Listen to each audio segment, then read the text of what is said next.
Construction Worker Solidarity or CWS Party List Representative Edwin Guardiola is allegedly connected to a former DPWH undersecretary who reportedly brought official contractors into the agency. Those officials have since been dismissed from their post. Meanwhile, Representative Leviste explained why he took a selfie with Guardiola during a House session. Margot Gonzalez reports. According to Batangas 1st District Representative Leandro Leviste, two DPWH officials who also served as suppliers and subcontractors for the agency have already been removed from their post.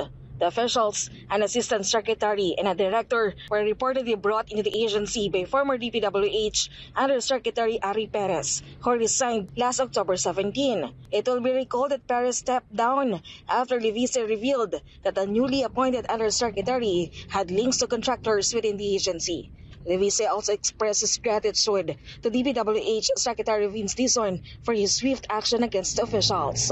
Leviste further disclosed that the former undersecretaries allegedly have connections to Construction Workers Solidarity or CWS Party List Representative Edwin Guardiola. I received information from multiple sources, some in Batangas and some from the previous positions of Ari Perez. Yeah. Ari Perez's wife is from Lipa.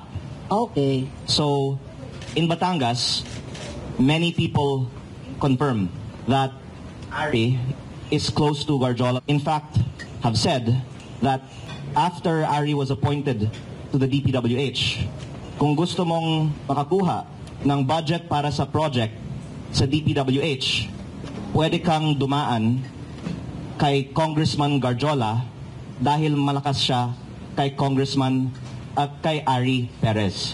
Again, my intention is not to belabor the personal side of this topic, but to bring to light that the system of allocating budget needs to be reformed.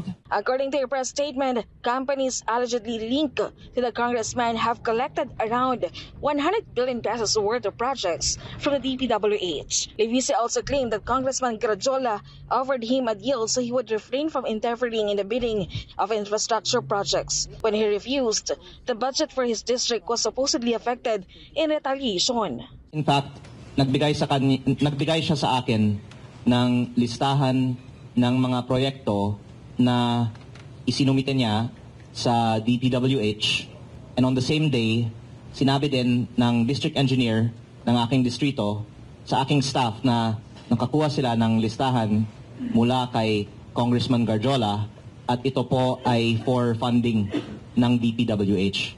At kung lumabas itong proyekto, ang arrangement sa DPWH ay kay Congressman Guardiola ito, kaya in practice that means siya ang pipili ng contractor, at dahil hindi ko papakialaman ang bidding sa kanyang proyekto, meron akong parking fee.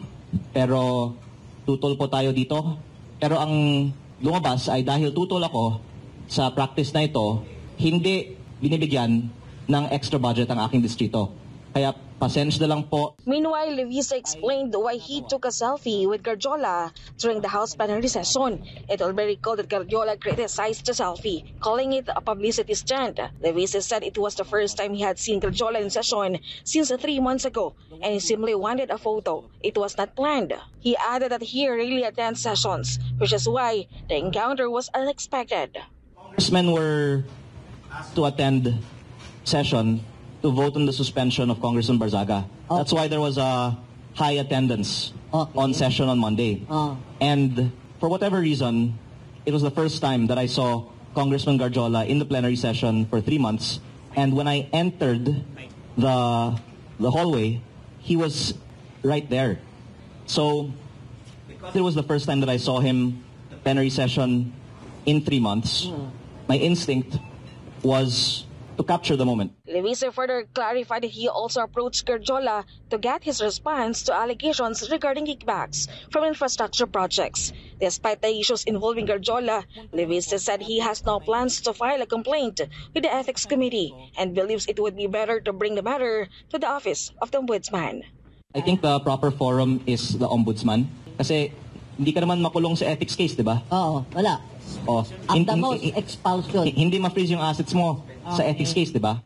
For God and the Beloved Philippines, this has been Marit Gonzalez, SMNI News.